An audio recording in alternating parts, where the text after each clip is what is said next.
Hey girl, hey! Yeah, that intro doesn't get any less obnoxious. I asked you guys to ask me advice questions on this vlog channel, and that's what I'm doing today, is answering them. I have eczema. I heard you did two in a video. Can you give me advice to kind of cure it or calm it down? I get questions about this a lot ever since my, what video? I think it was Perfect Imperfections on my main channel, and I've gotten a lot of questions about eczema and stuff like that because I said that I have it now, like I still do. I was just born with it, and it was really bad when I was younger, but I think like partly I kind of grew out of it, but I think what mostly like helped me cure it, it's not cured because it still comes back a little bit, but it's not nearly as bad. I used Halog cream, which I'm not a doctor whatsoever. I don't really know much about it. I know it's really, really potent and really strong though, so you definitely, well, you have to have a prescription anyway, but you definitely want to talk to your doctor.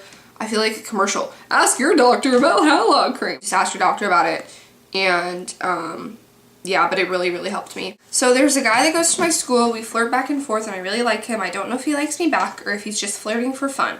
He gives me hugs and stuff at school, and he sends winky faces on Facebook, but I don't know if I should ask him to the Halloween dance coming up. I need advice, Christy. Thanks.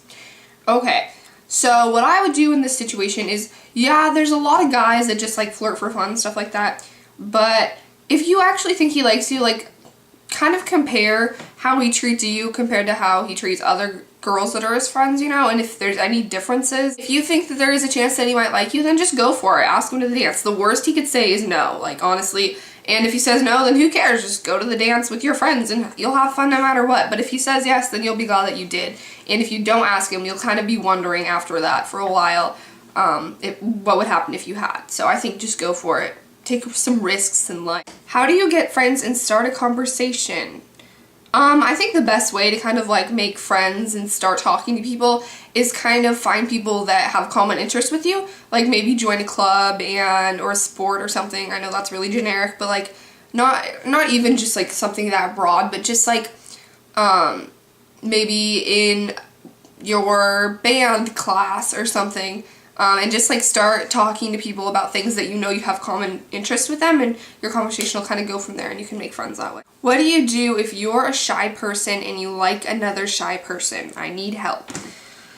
Whew, I think the only way, you can't like force them to come up to you first if they're a shy person. The only way you can really control a situation is if you decide to break out of your shell a little bit and talk to them first. Because other than that, if it's just two shy people standing like this far away the whole time, neither of them brave enough to go and talk to the other person, then you're not going to get anywhere. So if they're not going to make the first move, then you got to go for it. And just like, you don't have to like immediately be like, hey, do you want to be my boyfriend? Like, no, you can just start small and just start a conversation with them. How did you convince your parents to get you a car? My parents are refusing, and I'm the only kid in my grade without one at school. Okay, well, first of all, it's not my car. If you saw my video, they're not like, hey, Christy, I'm gonna buy you this car for your birthday. Like, my parents bought it, yeah, and the deal was that they own it, they get to judge when I use it, and it's not like I can just take it, do whatever I want with it, because it's not like mine, you know, if that makes sense. Like, I am the one that uses it the most in the family because my brother's in college and my parents have their own cars. So, I mean, like, in a sense, it's mine because I use it, but it's not like, it doesn't like actually legally belong to me or anything. Like, to convince them, just like reason with them and find a compromise, because like, the compromise was that my parents would buy this car just so it'd just be easier for all of us to like get around and stuff. Now that me and my brother could drive, well, my brother could drive before me, but none of that matters. But anyway, and the compromise was that if I wanted to own it, I could make payments to them and eventually pay them back for the car and take it if I wanted it. Or I could like save my money and buy another car and they could like end up selling it or whatever. So it's not my car, but I think just make a compromise with them and kind of show them that you're really committed to it. What advice could you give to a girl that doesn't have a boyfriend, that everyone just asks her if she has one just because her cousins have one and she feels like she needs to have one just to shut them up? First of all, I feel like that is a completely wrong reason to get a boyfriend. If you want to date someone, you should like them for them, not desperately trying to find someone so your cousins will stop teasing you or something. I think that's how the question went. I feel like that's like, if you tried to push someone into a relationship like that, you both wouldn't be as committed because you're only dating, you're kind of using them to get your cousins to shut up, if that makes sense. So just like ignore them, and when you find a guy that you like and you want to date, then that's the right time, not when they're forcing you into it indirectly. How can I be more outgoing? There's not really a way to like change your personality to be more outgoing.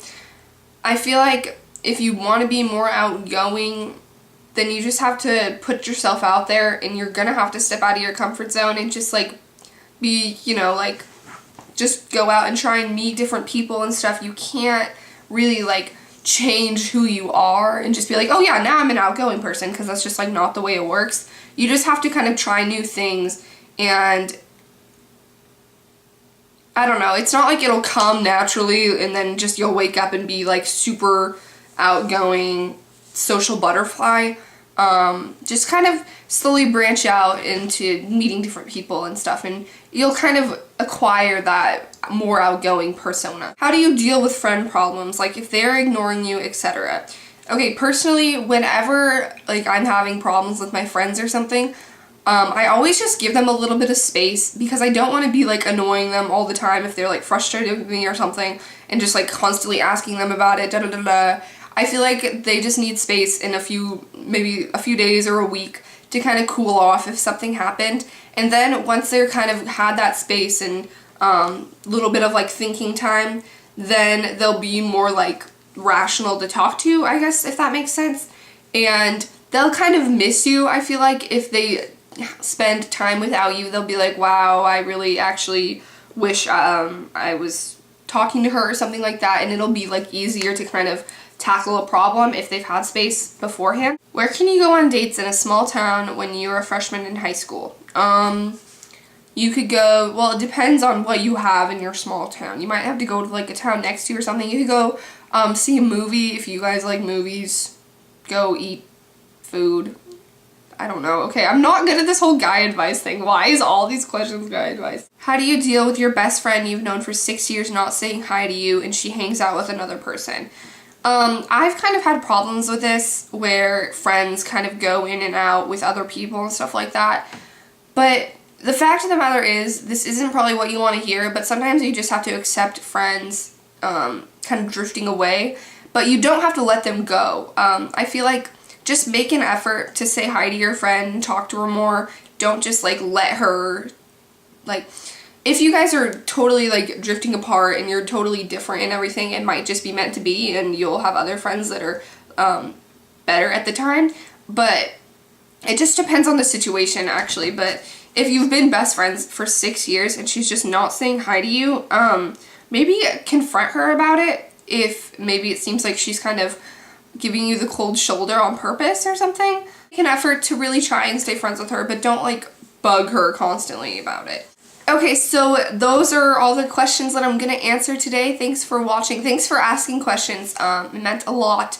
And I don't know if I'm gonna do another one of these, because I'm actually not that good at giving advice, but I tried. So I love you guys, and I'll see you in my next vlog video or beauty video if you watch that too, but props to you. Bye!